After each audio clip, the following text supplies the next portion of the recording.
Hey guys, what's up? It's Bornaball. Welcome you back to another video on the Nintendo Switch 2. I had quite a busy work week, so I wasn't able to get a bunch of videos out like I had really anticipated, but honestly for me, it probably was for the best. But for this video, I did want to go over my first week impressions for the Nintendo Switch 2, as I do feel like it is reasonable for me to at least let people know what my thoughts are, how I've been enjoying it, and what are the games I have been playing. So the first thing I do want to go over are the hardware features of the Nintendo Switch 2 as opposed to going over like games and their software. When you're comparing it to the original Switch, it is just better. It's got the larger screen and Joy-Cons, and when you compare it to the size of the original Switch, it's not too much heavier. It is definitely got a little bit more heft to it, but still reasonable to play.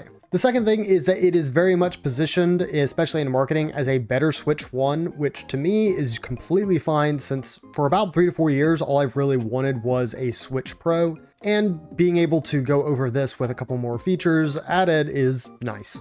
To continue talking about things like the screen, it is really big and beautiful, and the HDR that you can have for handheld or dock really does a lot, especially when you're not getting something along the lines of an OLED screen.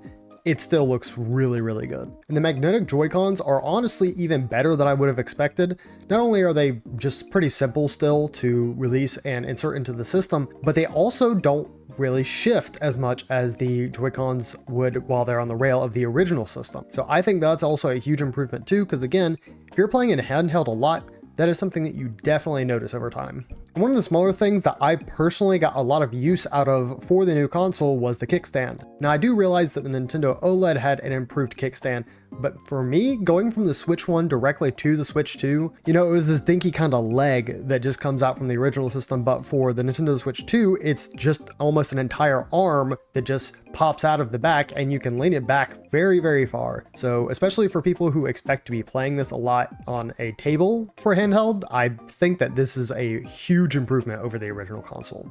Now, if I'm going to talk about things that I do have some complaints of, I'm not really a big fan of needing to buy the brand new expensive micro SD card for the console. While I do understand having the large storage and write speeds is probably beneficial for the console, it also still makes me wonder why they didn't give people the option of still using regular micro SD cards, but I digress.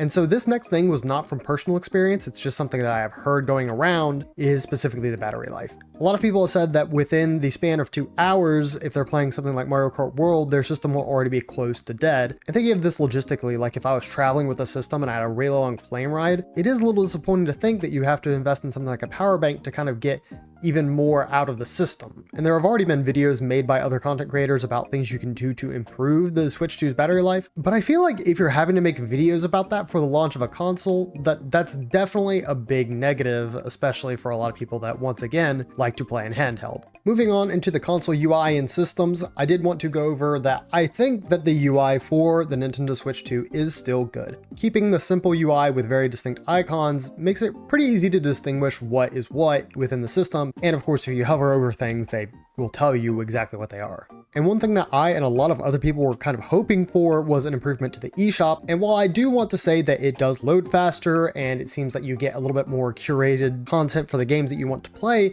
it's still very obvious that it doesn't cut down on a lot of the, how you say, garbage that is still plaguing the storefront. And one thing that I had mentioned in my previous features video that I wanted for the Switch 2 was cloud uploads for your photos and videos from the album, and it's actually here and it is very, very useful. I think there are already about 4 or 5 times where I have gotten something from the console to my phone extremely easily, and then from there, you just do an easy transfer straight to it with a USB cable or an email or whatever you want to do. Regardless, this just makes the process so much easier, if you want a video for personal use as opposed to posting it to a social media. Now, if we're talking about cons, to me, these are really more of nitpicks, but I can't deny that I am disappointed with how the UI looks virtually the same as the Nintendo Switch 1. Not deviating in the slightest from it, just feels like I am playing a little bit more of the same system, even if the feel is slightly different, and it doesn't introduce any extra features that people have been asking for, like themes to kind of,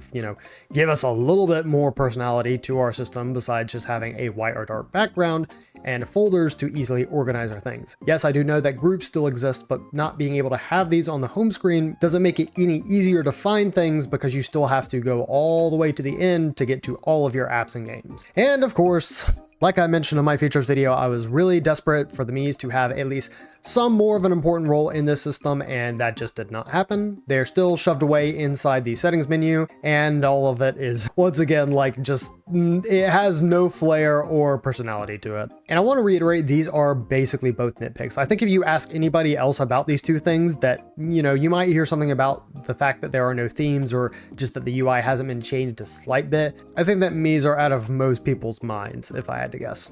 And of course, if we are talking about the Switch 2, we can't exclude Mario Kart World from the discussion as it is the premier launch title. And really, I don't have anything super bad to say about it up front because I do think it is an extremely fun racing game, and it just has so many more layers of action compared to the previous games because you now have 24 players introducing more chaos, and you have the parkour systems with the grinding and wall riding. And to me, it felt like races were much more difficult in solo mode when, like in Mario Kart 8, you know, I had a bit of difficulty, especially on 200cc, but there were times where I had to reset my runs if I wanted 3 stars on a Grand Prix or a Knockout Tour. And to me, while it's a bit frustrating, you know, to have, in air quotes, wasted some time, it is nice to kind of feel like you've had a challenge when in the past, it really has just been like, you just run through everything and you're done with it. Speaking of Knockout Tour, it is the undeniable winner of this game. It is a very fun yet intense game mode, which just feels like a rush as you're approaching the next checkpoint and then, you know, hopefully getting into the top 4. But as we know, that doesn't always happen. And to go over Free Roam briefly, I do think it is a nice side mode. You're able to go around the world and learn tricks for the tracks.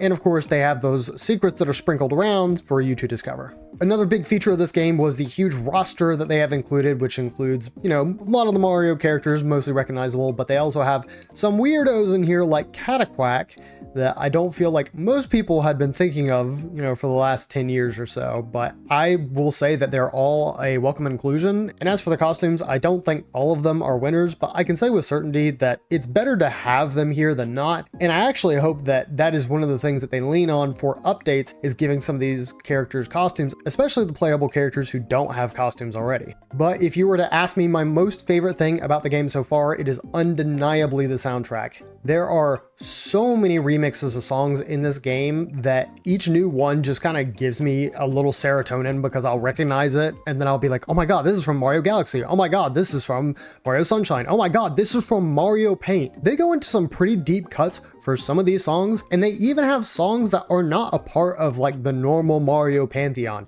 You've got WarioWare in here, you've got Wario Land in here, you've got Donkey Kong Country and all these other series that really kind of culminates into just a huge Mario game. And so again, the music and the soundtrack is the biggest plus here from me, and if Nintendo were to release a physical version of this soundtrack, I would be there in a heartbeat. But of course, you can't expect perfection from a game like this.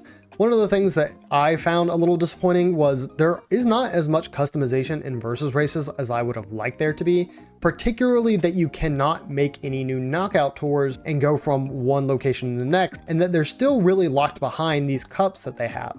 Now, I think that this is a super easy free update that they could introduce to us down the line, but for right now, it is a little just limiting to the fact that you kind of just have a race and a race and a race and a race and a race, and you can't just do what is really the most interesting mode of this game. And coming around to Free Roam, I want to reiterate that I do have fun in playing the mode, but I can't shake the thought that a lot of the times what I'm doing feels mostly useless.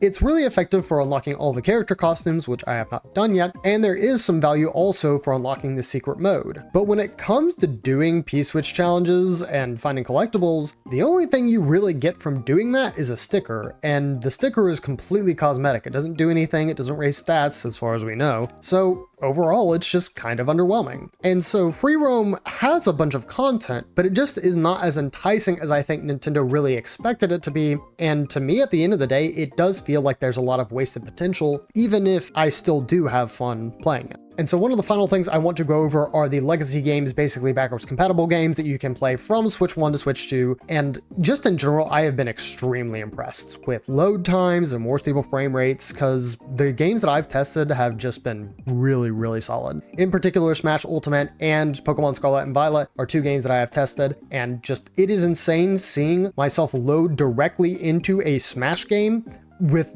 less than like a beat. Like you could blink and the game would be started. I do think that this is a very, very helpful feature, and while I don't know if it'll be really adopted for competitive tournaments, even having it as an option for me playing the game, I have no complaints about that. And in Scarlet and Violet's case, it's just insane to see this game running without a super variable frame rate. Being able to kind of stick to this one frame rate and be able to look good. I still don't want to say, you know, it's going to look amazing because it doesn't increase textures or anything, but it is very night and day compared to the old and the new between Switch 1 and Switch 2. Now, I still don't know how much this actually does in terms of like actual performance, like if there are still any crashes or bugs and things like that. A lot of that's been ironed over time, and so in the Switch 1's lifespan, there wasn't as much of that. I just hope that this free Nintendo Switch 2 update has added that layer of polish to it where there should be really no more issues, and that people who love playing this game casually can continue doing so and have a pretty flawless experience. Now, here's basically where I'm ending my impressions, because there are still features of the Nintendo Switch 2 that I've not been able to experience, namely game share, game chat, the mouse controls, and to an extent GameCube Nintendo Switch Online, since it is a Switch 2 exclusive. If you did enjoy it, please leave a like. If you like subscribing, go ahead and do so. And if you have also had the Switch 2 and been able to play it a good bit and have your own thoughts, be sure to leave those down in the comments. But as always, I want to thank you guys so very much for watching. Hopefully you're having a fantastic night or day wherever you may be, and hope to see you next time. See ya!